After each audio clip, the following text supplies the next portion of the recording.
Hi, this is Eric, and welcome to this episode of Coffee Talk with Eric. This episode, I want to do something a little bit different. I think you are getting sick of me talking alone, so I invited my sweet friend, Volta. So today's really Coffee Talk with Eric and Volta. Volta is this wonderful watercolor artist. She is going by the name of Color Snack. That's something that she does. She painted a lot of snack by the name of it. You could probably tell. She is such a sweet person and I really enjoyed my talk with her. So I want to share this interview with you and hopefully you can learn a little bit more about another artist.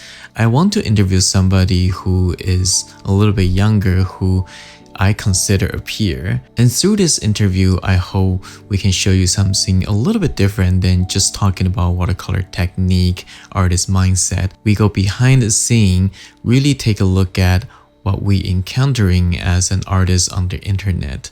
So without further ado, here is my interview with Volta.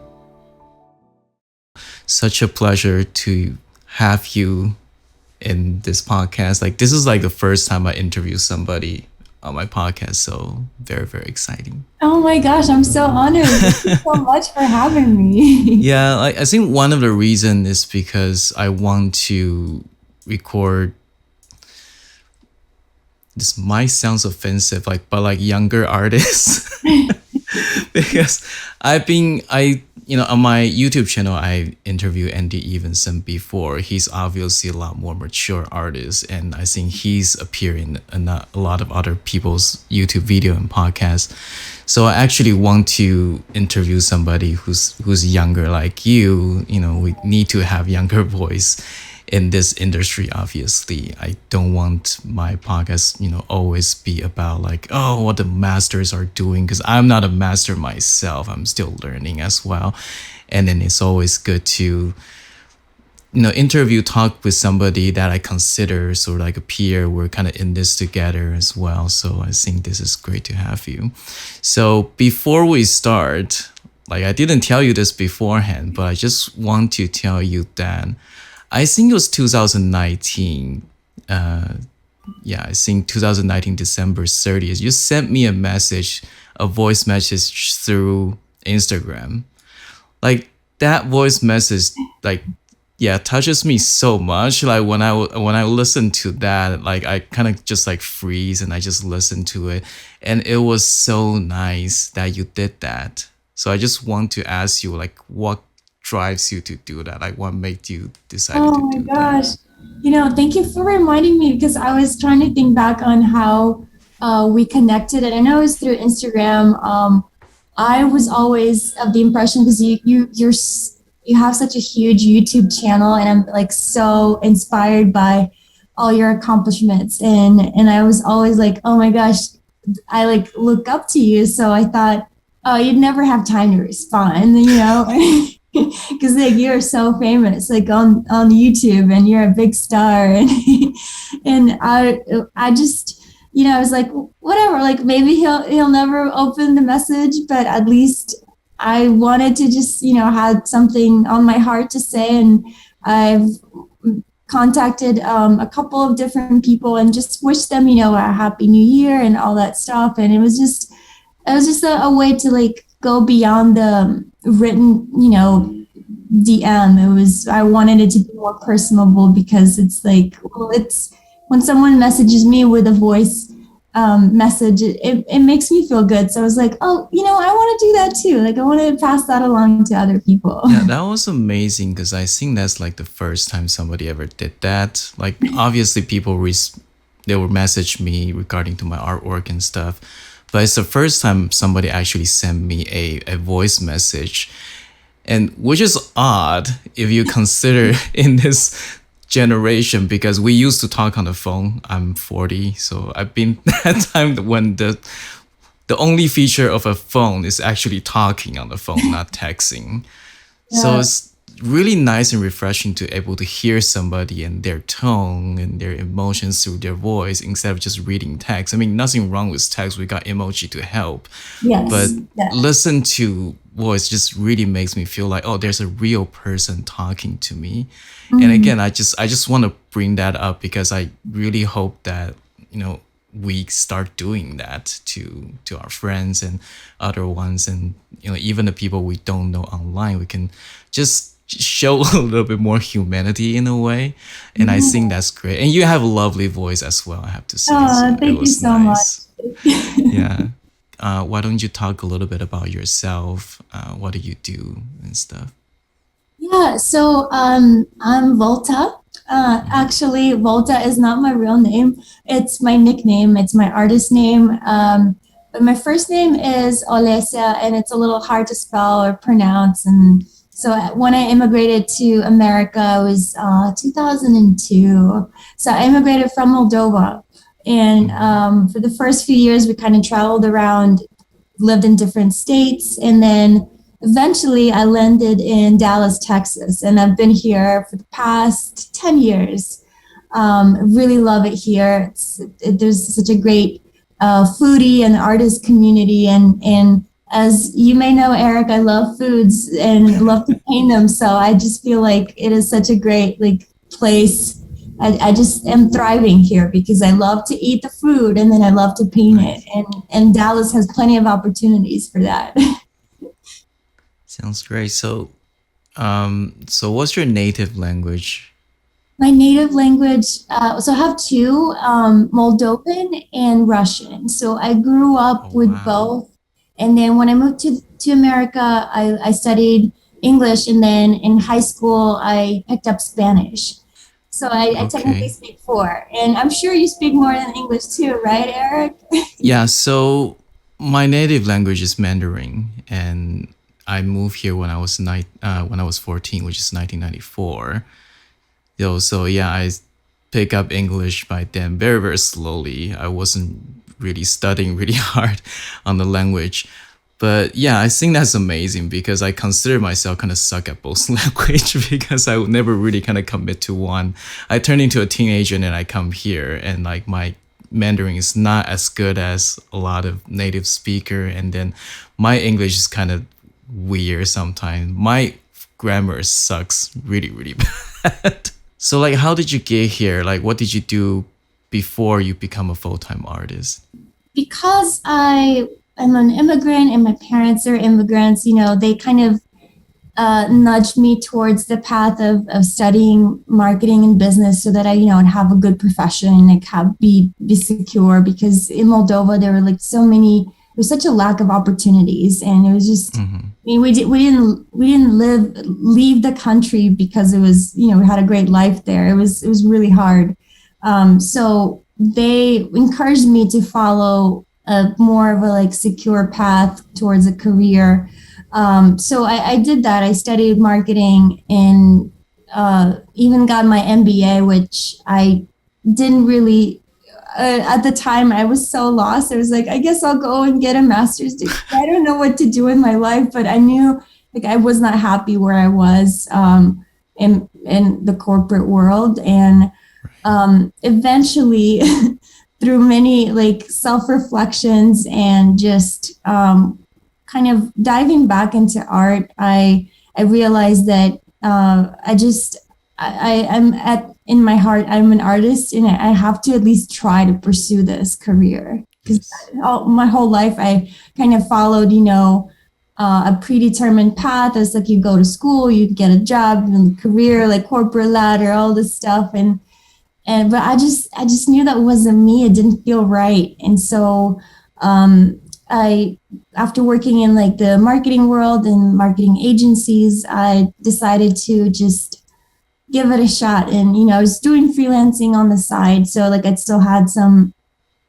income while I was trying to figure out what I was going to do. Because even when I decided to make this transition, I didn't know it would be specifically watercolors. I just was like, I'm going to be an artist. But then I started learning about all these things. Like you could do murals, you could do animations, you could do like art licensing and like surface and pattern. And I mean, there's so many different directions you could take. I've been loving discovering the whole process and seeing how many opportunities currently there are available for artists. I think that's my favorite thing about like modern technology and the world, and how we don't have to rely on, art galleries or someone else to kind of give us that opportunity. We can go and show Right. up and like, go after it ourselves. That sounds amazing. Yeah, I think the internet definitely opens a lot of door for us. Yeah, I think especially for people like you and I, like even when my art, I approach it with a lot more traditional approach to it. I'm doing landscape, portrait, and stuff. I still think that this is such a huge help. I don't need to go through, like you said, gallery or trying to submit to every single art show that is out there and every single magazine just to get my name out. We got YouTube, we got Instagram, and everything, right? But speaking of that, I think one of the challenges is that how do you stand out? Because now that we almost got this leveling, playing field, and everybody got the same advantage as you are, but you stand out as a food artist, not like somebody actually making food. Yeah. I mean, I'm pretty sure you do, but you paint a lot of food, Yes.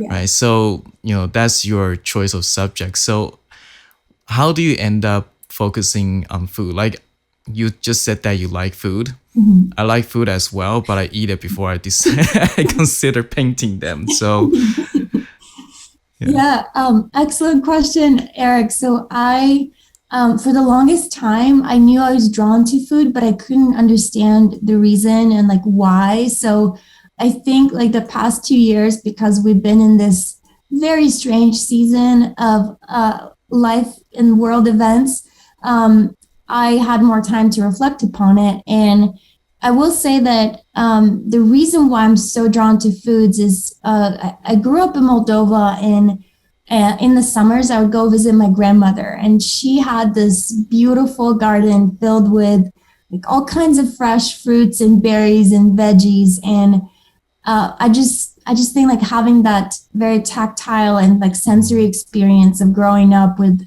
I have to say that's the reason why I just feel compelled to celebrate all these foods. And I am one of those people that like if I feel sad or down for whatever reason, I'll go to a grocery store to cheer up, because I love to see the produce section. It's so colorful to me, and it just inspires me and makes me happy to look at it. So I'll say okay. it's just that like childhood memory of like harvesting the fruits and helping my grandmother with those like gardening things.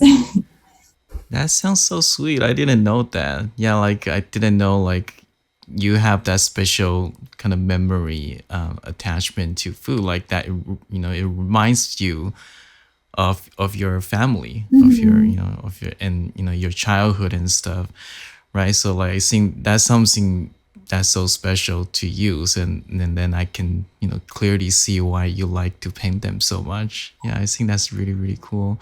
So like what's the biggest challenge you have encountered now that you're doing this full time?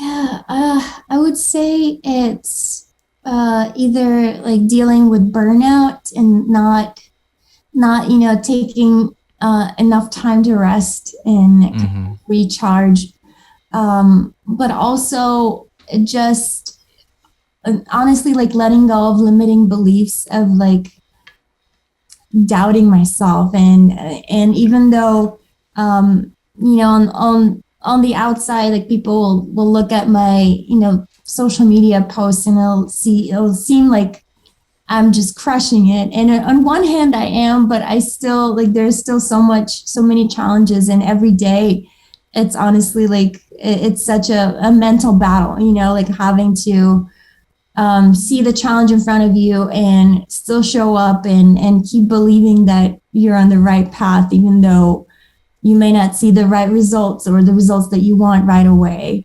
Yeah, I guess I would say it's like the mental struggle of believing and showing up. You always give out this super positive and happy vibe. It's actually kind of hard for me to believe that you have that kind of burnout and struggling side of it. Yeah, But it's really real. I know. That's why I have to like preface it, because it's like it's so easy to compare ourselves to what we see on social media and think, oh, like this person, there's no way they're struggling. And it's like, no, like really, I'm taking antidepressants and I'm going to therapy and I'm doing a lot of these things to get through some stuff that I need to get through. And it's just a matter of like not giving up and hanging in there. Right.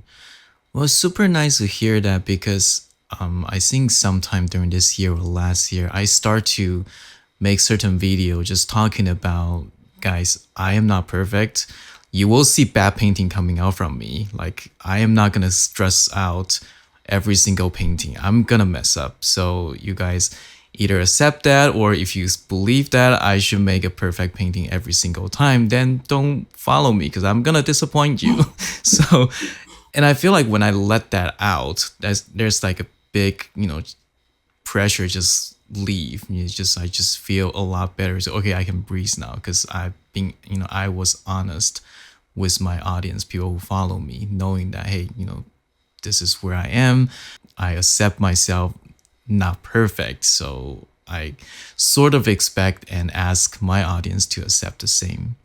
Yeah, so I think it's really nice that you're honest about it and share with us your struggle as well. Thank you, and I'm so glad that you share the same message too, because I think it just makes others relate to each other more. It's like we're all going through struggles, and sometimes we're more open and we can talk more freely about them, and other times it's harder to talk about whatever it is that's going on. But I think just remembering that we're all humans, and like showing up is I think sometimes can be really hard, but I admire people that still do that despite whatever it is that the challenges they're going through. So yes. I want to like acknowledge you, because you have been creating so much wonderful content and videos and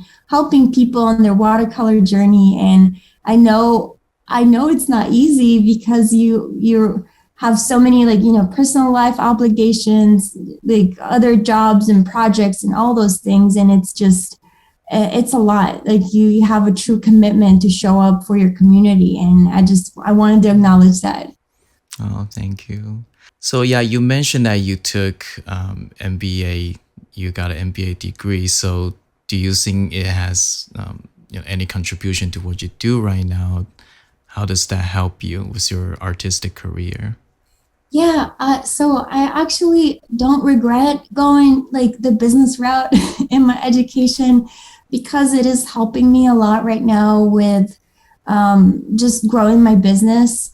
All the knowledge and the lessons that I learned in my schooling, I can apply in my business, and it's helping me, find different creative ways that are not just your typical like I paint a piece of art and now I want to sell it. Like I'm kind of trying to think outside the box and thinking like, how can I position myself in a way where I can help another company or a brand to stand out through vibrant and colorful either animations or illustrations. So just kind of like having that in the background of my mind has helped me connect with different companies in that way and kind of have a more sustainable business, which I know it's also possible to do by just selling art, but it just hasn't been my approach. So, and I think, and I love that it hasn't, because I think it just goes to show you that as an artist, you can make money in so many different ways. Like you don't have to just pick a single direction. There's just so many different avenues of how we can share our talents with the world, like either through a workshop or teaching or making YouTube videos, or just there's so many different ways. Did that give you the idea to start to do some animation for your painting? Because I noticed you did a little bit of that, some GIF files and stuff. So how does that affect your offer to to the client you work with? Like, usually in what scenario do they want animation with your painting?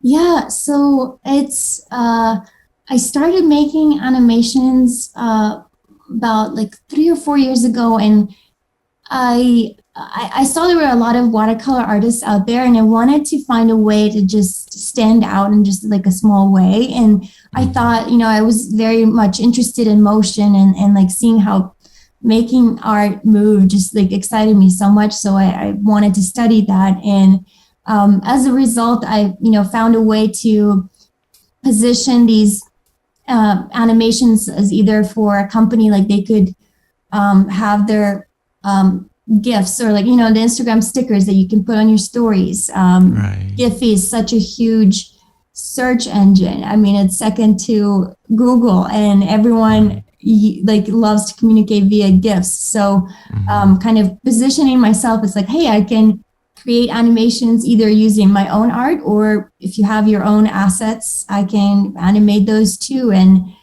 it just creates like that fun and engaging way for a brand to support their community and help them communicate with each other or celebrate each other in a way. So it's just a matter of kind of like stepping back and thinking like, how can I be of service to this company that I like? If it's a food related one, I love it. So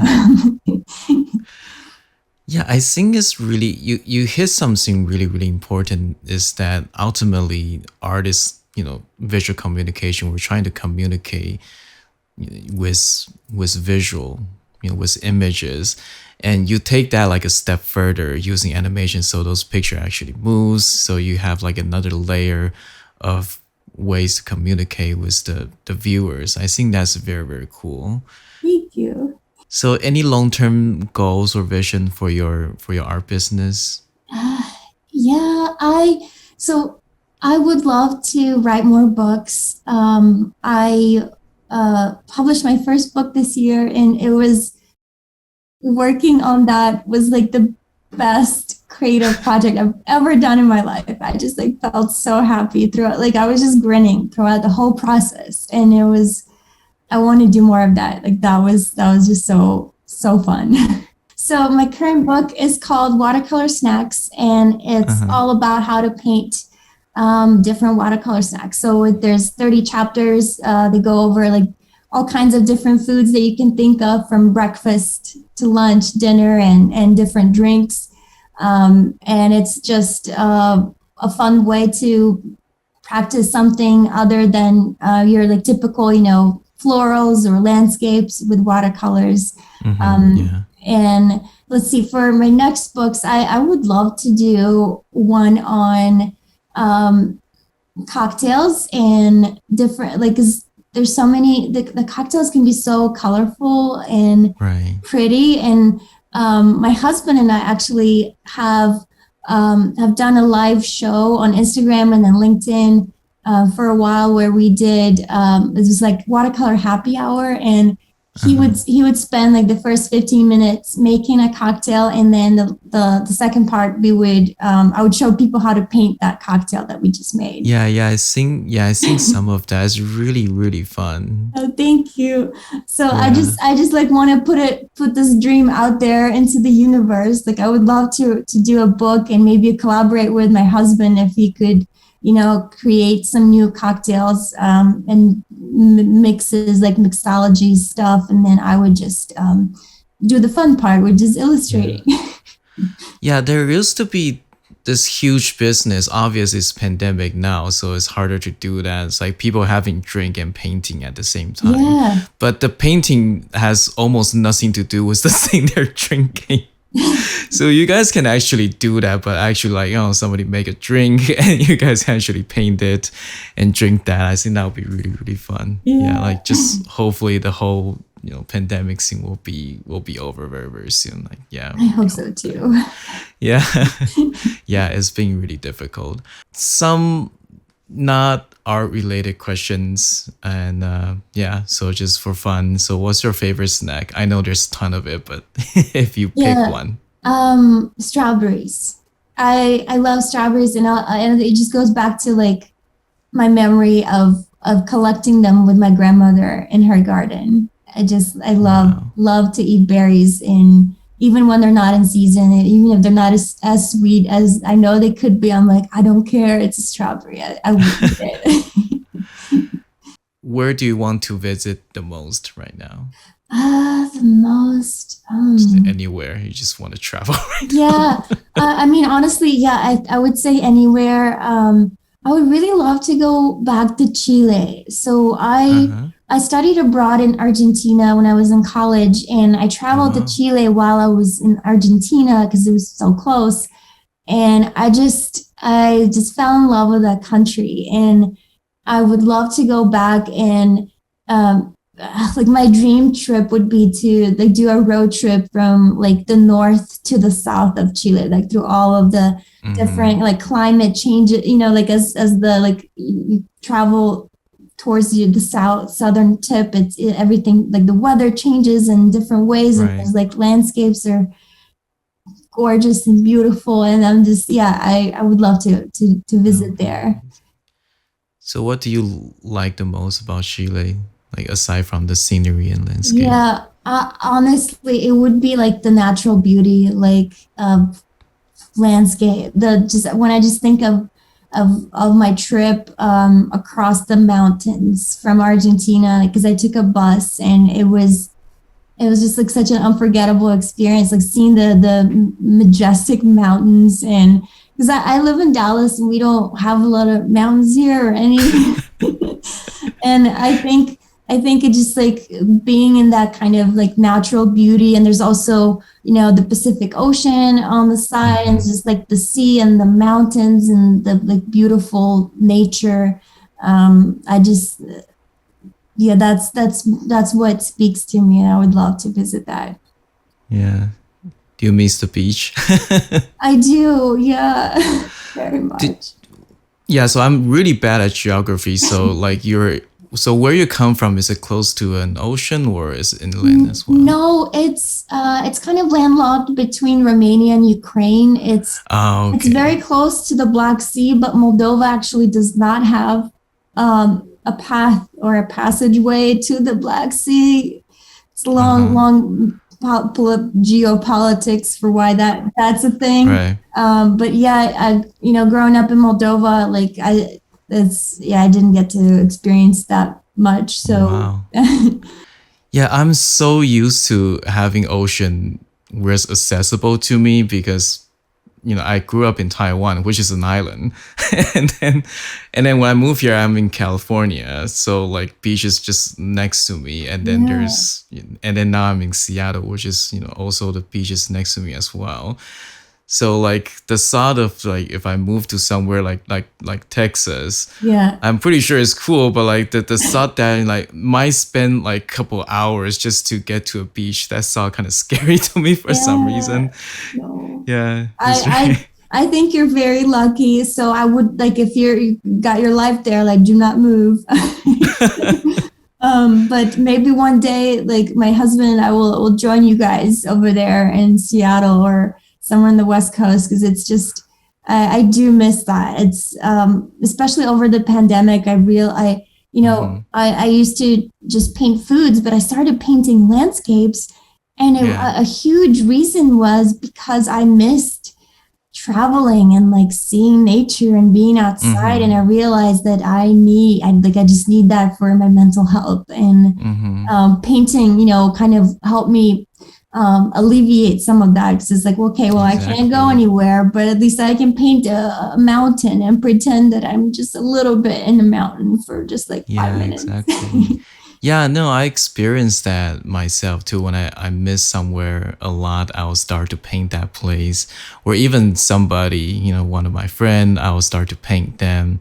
That really kind of just like a unique way for artists to just get that out of our chest in a Yeah, really like like a healing way, sort of speak. Oh my Yeah, it's gosh. almost like a therapeutical Yes, experience. 100%. I so believe in art as like a tool to heal. And it's like art therapy is such a real thing too, and I just honestly, I feel like the reason why I got back into art and then started with watercolors was because I saw at the time I was working full time and studying and going to school, but like having just 5 minutes with like a few watercolor brush strokes, it was Hmm. just so easy Oh to yeah. open the palette and like just experience that like healing power. I don't know. It was Yeah. just so wonderful. So that hooked me onto watercolors. I was like, I have Yeah. to do this and I have to show everyone else that this is like such a soothing way to Hmm. experience art.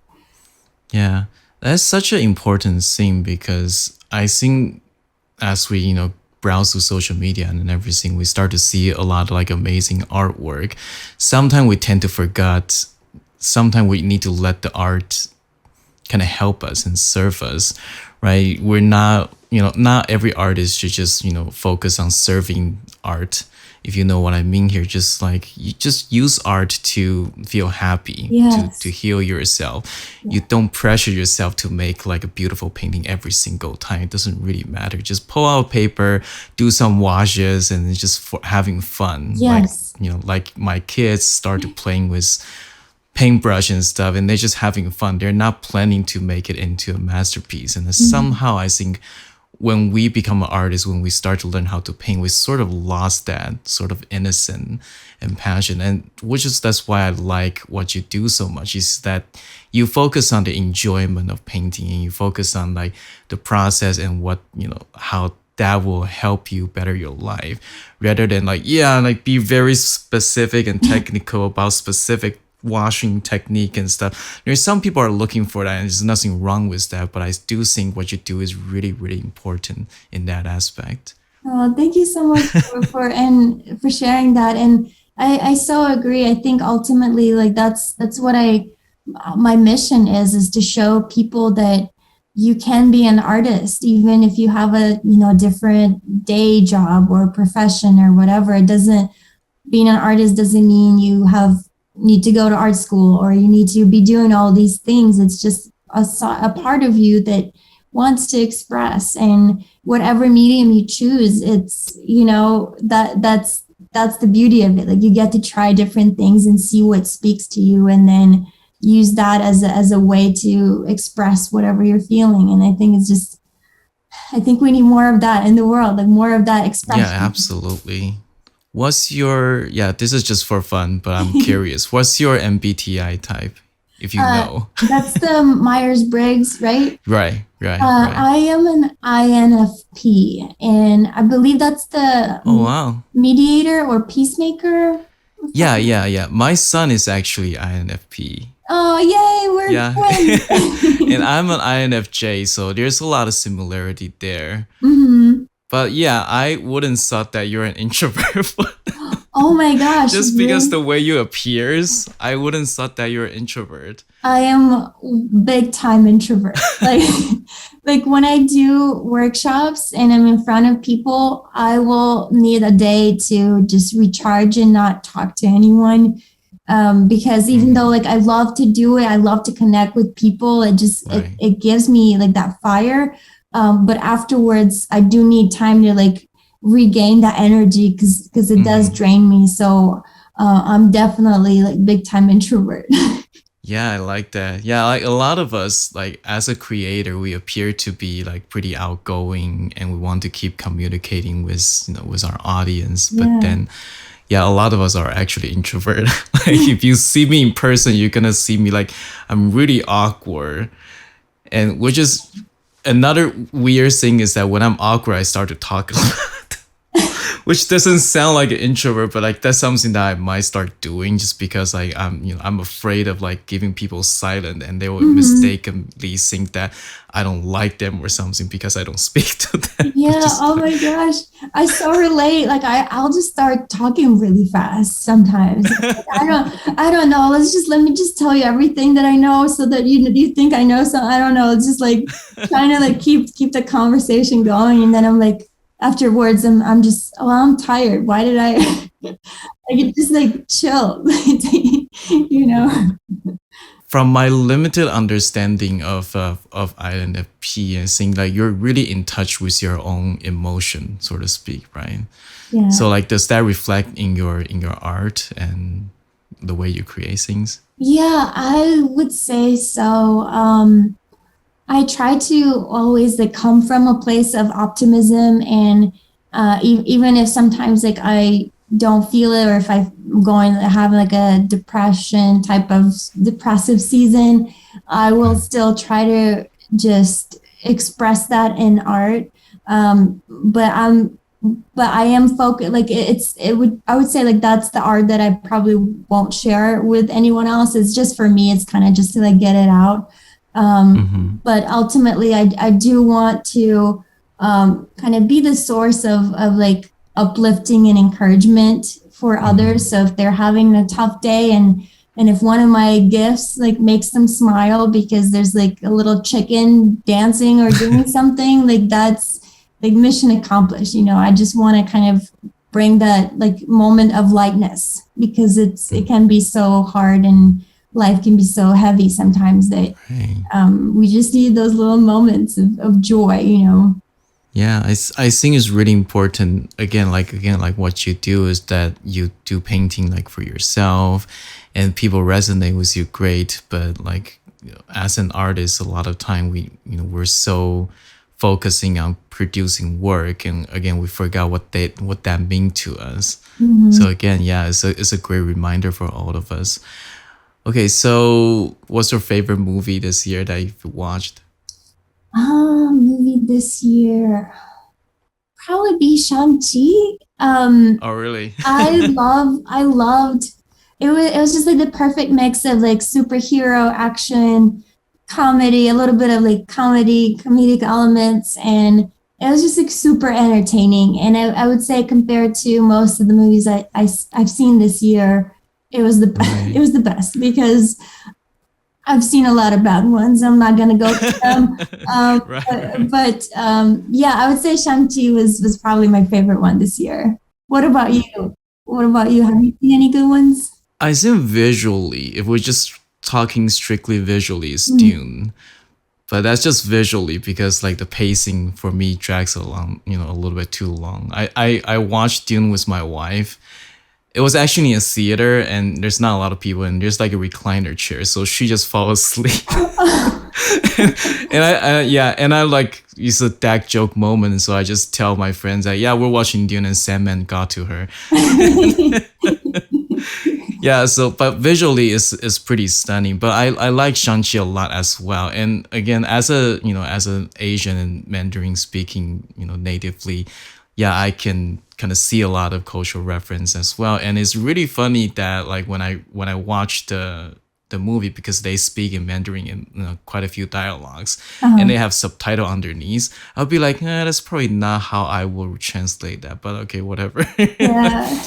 Yeah, so it's really fun, and I took my son there to watch it as well, my oldest son, and he's like, oh, I can actually understand that, which is cool. Oh, that's awesome. Oh Yeah, my yeah, gosh. yeah. So they're speaking legit Mandarin, just for your Yeah, information. that's good to know. Yeah. Okay. What about music? What's your favorite genre? Let's see. Probably I don't know if this would be considered like a music genre, but soundscapes, like Uh nature huh. sounds, is that even Oh, like, okay. is that a genre? I don't know, but I found myself like listening to those a lot. So not necessarily, maybe there's some like soft piano in the background, but usually I just I love to listen to like either birds chirping with some like wind, like leaves in the wind, like anything that's like nature inspired. Those kinds of like, it just, I think I really miss like travel and nature. I know. Were you really close to nature when you were little? not not really. And maybe it goes back again to like the summers at my grandmother because I was closer to nature there. Because like most of the year, I lived in the capital of Moldova, Chisinau, and there, I mean, it's just like it's a city, you know, like giant, like tall buildings, whatever. It was very much not. But I loved climbing trees and like being so close to nature in that way. So I think now I just like miss it all the time. So any opportunity I get to be close to them, like, yes, give me that. That sounds great. Yeah, and that reminds me, you did like a series of painting of birds, right? Yes. So how that happened, I don't know if you're familiar with this challenge called Birdtober. Kind of like Inktober, but it was with birds. So a friend of mine started it, and it was 3 years ago, and she was, talking about, she's like, hey, if you want to join in, this would be fun. And I thought it would be really fun, but I knew that if it didn't involve food, I would never finish this challenge. So I was like, I'm just gonna combine a bird and a snack. So the first letter of the bird, so like a cardinal on a cake, or let's see, a penguin on a pavlova. Like I was just trying to kind of like find different like research bird names, and then like a snack that would kind of go together. That's such a cool idea. Honestly, Eric, I thought like people would be like, what is this? This is so weird. How are you combining these two things? They're so unrelated.